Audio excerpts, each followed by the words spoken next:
नमस्कार दर्शकों। जब भी हम और आप बीमार होते हैं या अपने किसी परिवार के सदस्य या फिर रिश्तेदार के इलाज के लिए कभी ना कभी हमें सरकारी या फिर प्राइवेट अस्पतालों में जाना पड़ता है, जहां इलाज के खर्चे में एक बड़ा अंतर भी हमें देखने को मिलता है। एक अनुमान के मुताबिक जहां सरकारी अस्पताल में मोतियाबिंद के ऑपरेशन कराने में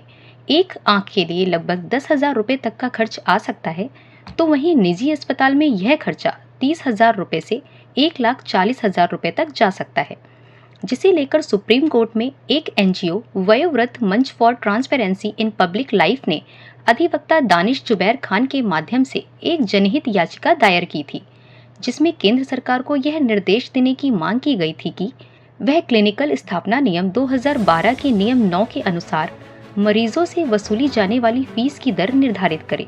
क्योंकि इस नियम के तहत सभी अस्पतालों और चिकित्सा संस्थानों को अपना रजिस्ट्रेशन बनाए रखने के लिए इलाज और सर्जरी का रेट डिस्प्ले स्क्रीन पर लोकल भाषा के साथ अंग्रेजी में लगाया जाए, ताकि मरीजों को इसकी जानकारी हो। वहीं यह नियम कहता है कि केंद्र सरकार द्वारा समय समय पर राज्य सरकारों के परामर्श से निर्धारित और जारी दरों की सीमा के भीतर ही अस्पतालों को प्रत्येक प्रकार की सेवाओं के लिए शुल्क लेना होगा।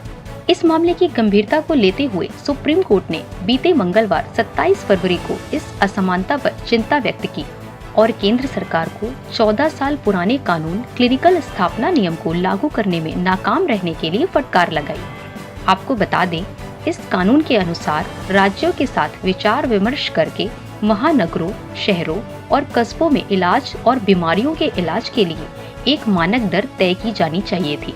लेकिन केंद्र सरकार अब तक इस कार्य को करने में नाकाम रही। वहीं सरकार ने सुप्रीम कोर्ट को बताया कि उन्होंने इस बारे में राज्यों को कई बार चिट्ठी लिखी, लेकिन उन्हें कोई जवाब नहीं मिला। इस पर देश की सर्वोच्च अदालत ने कहा कि नागरिकों को स्वास्थ्य सेवा का मौलिक अधिकार है और केंद्र सरकार इस आधार पर अपनी जिम्मेदारी से नहीं बच सकती, जिसके बाद अदालत ने केंद्रीय स्वास्थ्य सचिव को 1 महीने के अंदर मानक दर अधिसूचित करने के लिए राज्यों के अधिकारियों के साथ बैठक बुलाने का आदेश दिया है।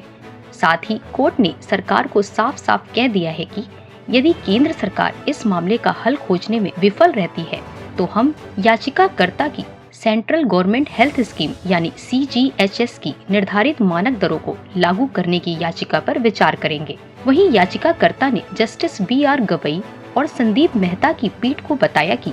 केंद्र सरकार ने कोविड महामारी के दौरान मरीजों के इलाज के लिए मानक दरों को अधिसूचित करने में तत्परता दिखाई थी, और यदि राज्य इलाज के लिए दरों की सीमा तय करने में सहयोग नहीं करते हैं, तो केंद्र सरकार केंद्रीय कानूनों के तहत अपनी शक्तियों का इस्तेमाल करके पूरे देश के सभी सरकारी व प्राइवेट अस्पतालों में शुल्क को एक तरफा अधिसूचित कर सकती है। ऐसी और भी आवश्यक जानकारी के लिए बने रहिए ऐसे न्यूज के साथ। धन्यवाद।